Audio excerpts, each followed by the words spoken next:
Assalamualaikum warahmatullahi wabarakatuh. Kami dari kelompok 4 akan memperlihatkan hasil kerja kelompok kami, dan sebelumnya kami akan memperkenalkan diri. Nama saya Sigit Ahmad Sugandi, NIM 202053205, dan rekan saya Ikan Nurul Khairiyah, NIM 202053166, Anggita Rahma Nazlina 202053179, Jani Veronica Adina NIM 202053198, Ella Amalia Suciyanti NIM 202053199, Hamita Octaviana 202053206, akan diteruskan oleh Eka Nurul Khairiyah. Yuk. Jadi saya akan membahas tentang sistem informasi manajemen e-commerce.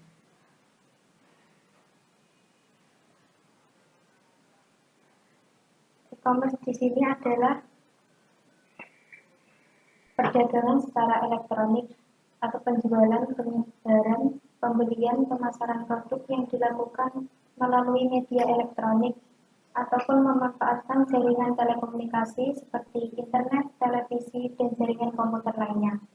Secara sederhana, e-commerce adalah proses pembelian maupun penjualan produk secara elektronik. Perusahaan e-commerce yang ada di Indonesia adalah Shopee. Nah, Shopee ini adalah aplikasi marketplace online untuk jual beli di ponsel dengan mudah dan cepat. Shopee menawarkan berbagai macam produk-produk mulai dari produk fashion sampai dengan produk untuk kebutuhan sehari-hari. Shopee hadir dalam bentuk aplikasi mobile untuk memudahkan penggunanya dalam melakukan kegiatan belanja online tanpa harus membuka website melalui perangkat komputer. Selanjutnya adalah sistem informasi perusahaan. Setiap organisasi besar atau kecil pasti selalu menjaga catatan atau rekaman tersebut untuk melacak transaksi, pendapatan, karyawan, pelanggan, pemasok, pajak, dan aset, serta sumber daya manusia. Jadi di dalam satu sistem informasi bagi perusahaan tersebut sangat membutuhkan catatan dan rekaman karena dapat meningkatkan produktivitas yang ada dalam perusahaan tersebut. Nah, fungsi dari sistem informasi tersebut adalah keuangan dan manajemen aset. Yang kedua ada manajemen modal manusia, yang ketiga ada pasokan manajemen rantai, dan yang terakhir ada manajemen hubungan pelanggan. Selanjutnya, saya akan menjelaskan tentang fungsi dari sistem informasi dalam perusahaan yang di dalamnya ada pasokan manajemen rantai. Di dalam pasokan manajemen rantai, terdapat koleksi perangkat lunak untuk perusahaan manufaktur. Yang pertama, sistem eksekusi manufaktur untuk mengelola kegiatan dan mengalir melalui manufaktur proses. Yang kedua, perangkat lunak manajemen gudang atau disebut juga dengan WMS untuk mengelola dan mengoptimalkan inventaris, alokasi ruang, pengiriman, cross-docking, dan kegiatan gudang lainnya. Yang ketiga, perangkat lunak manajemen transportasi atau TMS untuk mengoptimalkan pengiriman logistik dan perlutian armada dan penjadwalan. Yang keempat, perangkat lunak perencanaan rantai pasokan untuk memprediksi permintaan, sinkronisasi dengan persediaan, dan mengoptimalkan seluruh jaringan. Yang terakhir, perangkat lunak manajemen perdagangan global untuk memastikan kepatuhan terhadap transaksi lintas.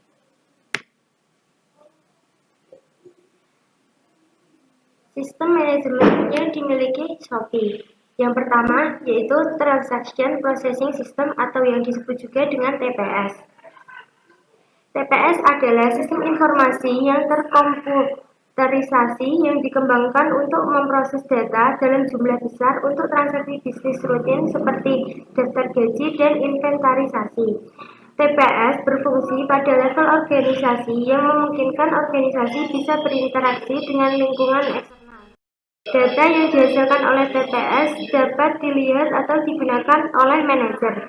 Sistem ini bekerja pada level operasional. Input pada level ini adalah transaksi dan kejadian. Proses dalam sistem ini meliputi pengurutan data, melihat data, memperbarui data, sedangkan outputnya adalah laporan yang detail, daftar lengkap. Pada studi kasus Shopee yang merupakan TPS adalah yang pertama customer service, yang kedua penjual, yang ketiga pembeli, yang keempat finanse, dan yang terakhir quality control. B. Manajemen informasi sistem. MIS mendukung spektrum tugas-tugas organisasi yang lebih luas dari TPS, termasuk analisis keputusan dan pembuat keputusan. MIS menghasilkan informasi yang digunakan untuk membuat keputusan dan juga dapat membantu menyatukan beberapa fungsi informasi bisnis yang sudah terkomputerasi atau berbasis data. Pada studi kasus Shopee, yang merupakan MIS adalah Marketing Officer. A. Melakukan optimasi Shopee di mesin pencari. B. Melakukan optimasi di sosial media. C. Bertugas membawa kemajuan dalam hal marketing untuk perusahaan. Decision Support System atau DSS.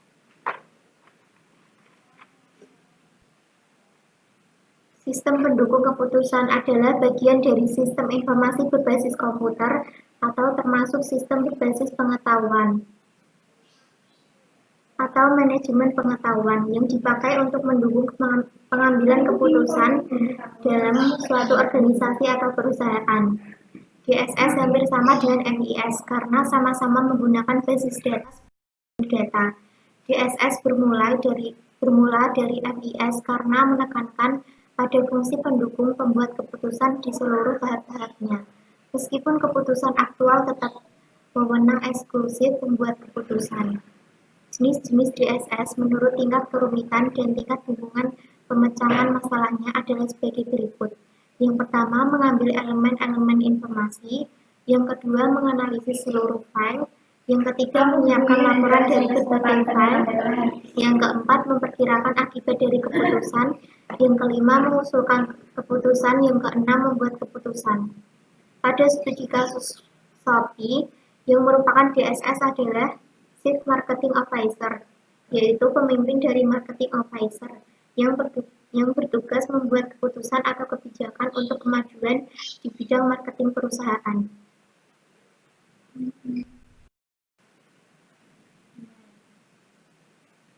Selanjutnya, Executive Information System atau EIS.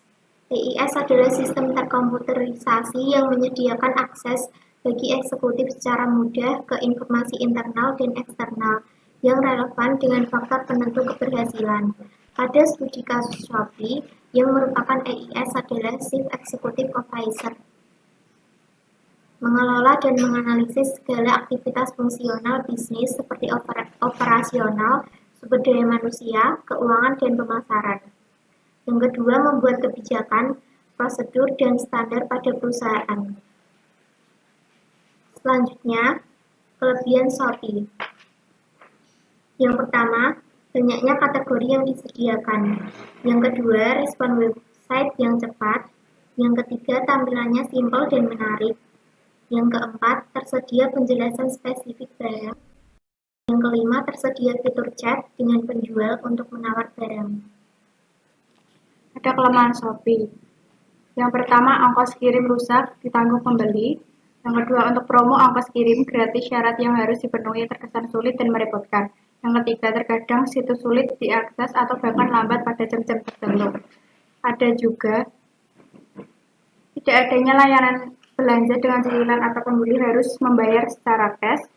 Dan jika pembeli membeli dua barang di toko yang sama, terkadang ada salah satu barang yang tidak sampai pada pembelinya.